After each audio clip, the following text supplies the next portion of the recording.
Hello बच्चों, let's read this question. The question is match the column first with column second. Column first में हमें क्या given है? 4.1 gram H2SO3, 4.9 gram H3PO4, 4.5 gram oxalic acid and 5.3 gram Na2CO3। Column second में क्या given है? 200 millilitre of 0.5 normal base is used for complete neutralisation 200 millimoles of oxygen atoms. Central atom is in its highest oxidation number, may react with oxidizing agents. तो यहाँ पे हमारा की concept क्या हो जाएगा? यहाँ पे हम क्या करेंगे? मोल कंसेप्ट यूज करेंगे। पहले हम number of moles find out करेंगे, उसके बाद फाइंड आउट करेंगे हम मिली मोल्स और उसके बाद मिली इक्विवेलेंट। तो जो मोल्स होते हैं ये किसके इक्वल होते हैं? जो हमें गिवन अमाउंट दिया है या फिर गिवन मास डिवाइडेड बाई जो मोलर मास है।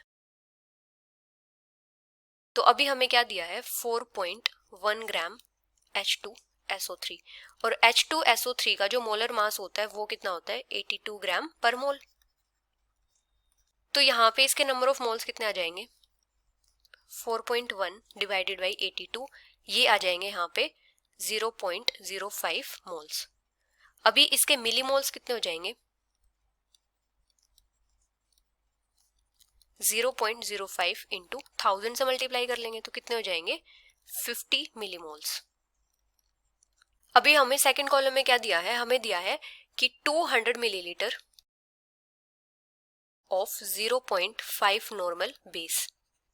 तो पहले हम क्या करेंगे? ये जो मिली मोल्स हैं इनको मिली इक्विवेलेंट में कन्वर्ट करेंगे, क्योंकि क्या होता है कोई भी एसिड और बेस तभी न्यूट्रलाइज होते हैं जब उनके मिली इक्विवेलेंट सेम होते हैं। अगर उनके मिली इक्विवेलेंट सेम है तो क्या करेंगे? न्यूट्रलाइज करेंगे। तो यहाँ पे हमें चेक करना है कि इनके मिली इक्विवेलेंट सेम है या नहीं है। और मिली मोल्स को मिली इक्विवेलेंट में कन्वर्ट करने के लिए हम क्या करते हैं?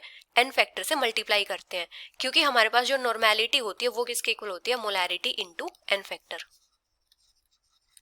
अभी यहाँ पे एन फैक्टर कितना हो जाएगा? H2SO3 में 2 हाइड्रोजन है जो आयनाइजेबल है, तो एन फैक्टर हो जाएगा 2। तो इसके मिली इक्विवेलेंट कितने हो जाएंगे? 50 इंटू 2, ये हो जाएंगे 100। और हमें ये जो बेस दिया है 200 मिलीलीटर और 0.5 नॉर्मल, इसके मिली इक्विवेलेंट कितने हो जाएंगे? ये होता है इक्वल नॉर्मेलिटी इंटू वॉल्यूम जो हमें दिया है। नॉर्मेलिटी है 0.5 इंटू वॉल्यूम है 200 मिलीलीटर, तो ये इसके मिली इक्विवेलेंट कितने हो जाएंगे? 100। तो दोनों के मिली इक्विवेलेंट सेम है, तो इसका मतलब जब ये रिएक्ट करेंगे तो क्या करेंगे? कंप्लीटली न्यूट्रलाइज हो जाएंगे। तो ये क्या कर सकता है? Can complete neutralization. अभी H2SO3 में सल्फर का ऑक्सीडेशन नंबर कितना है? हाइड्रोजन के ऊपर चार्ज होता है +1, ऑक्सीजन के ऊपर होता है -2, तो कितना हो जाएगा? +2 + x -6 = 0, x -4 = 0, x = +4। तो सल्फर है यहाँ पे +4 ऑक्सीडेशन स्टेट में।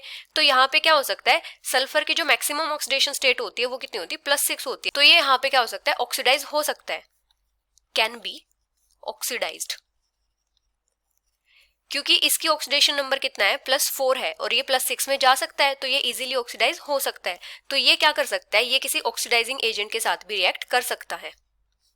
में react with oxidizing agent. Oxidizing agent क्या करते हैं? दूसरे सब्सटेंसेस को ऑक्सीडाइज करवाते हैं और खुद रिड्यूस होते हैं। अभी हमें नेक्स्ट क्या गिवन है? 4.9 ग्राम H3PO4। तो यहाँ पे इसके मोल्स कितने हो जाएंगे? 4.9 डिवाइडेड बाई H3PO4 का मोलर मास कितना होता है? 98 ग्राम पर मोल, तो कितने हो जाएंगे? 98। तो इसके जो मोल्स होंगे वो कितने हो जाएंगे? 0.05। तो इसके मिलीमोल्स कितने हो जाएंगे? 0.05 इंटू 1000, ये हो जाएंगे यहाँ पे 50 मिलीमोल्स। अभी जो एक मोल है H3PO4 का, उसमें कितने ऑक्सीजन के मोल्स हैं? उसमें है 4 मोल्स ऑफ ऑक्सीजन। तो 50 मिलीमोल्स में कितने होंगे?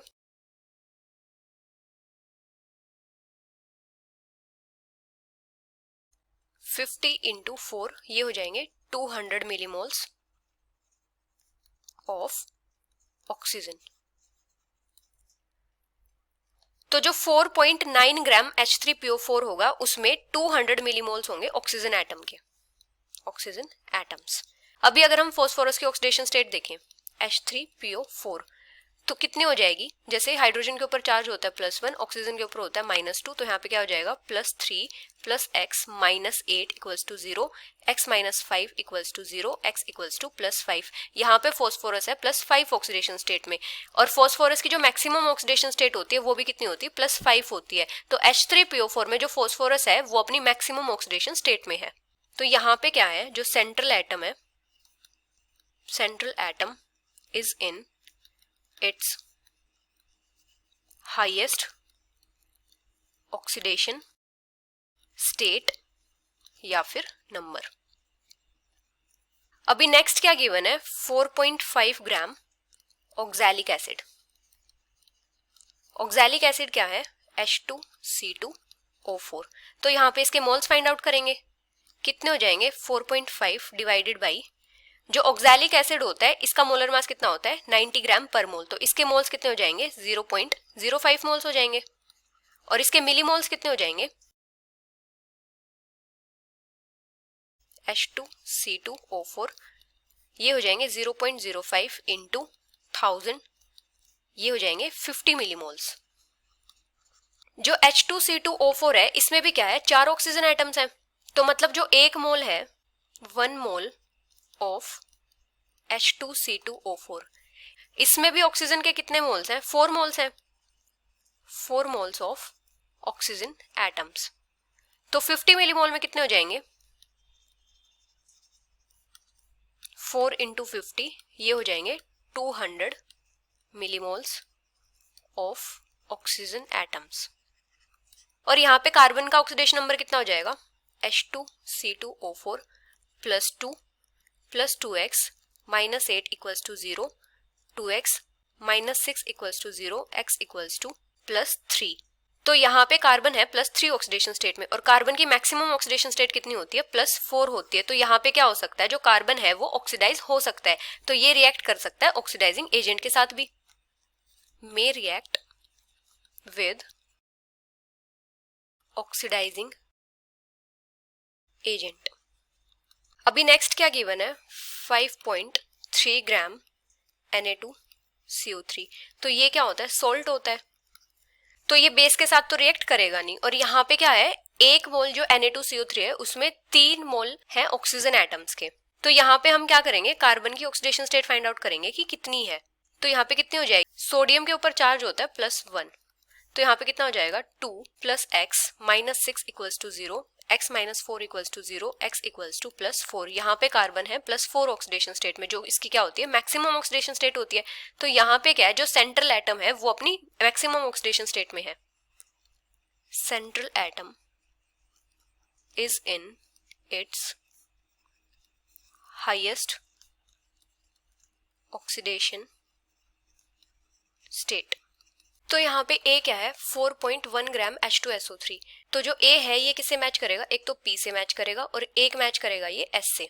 B क्या है 4.9 ग्राम H3PO4, तो B मैच करेगा एक तो Q से और एक मैच करेगा ये R से, क्योंकि यहाँ पे जो फॉस्फोरस है ये अपनी मैक्सिमम ऑक्सीडेशन स्टेट में है।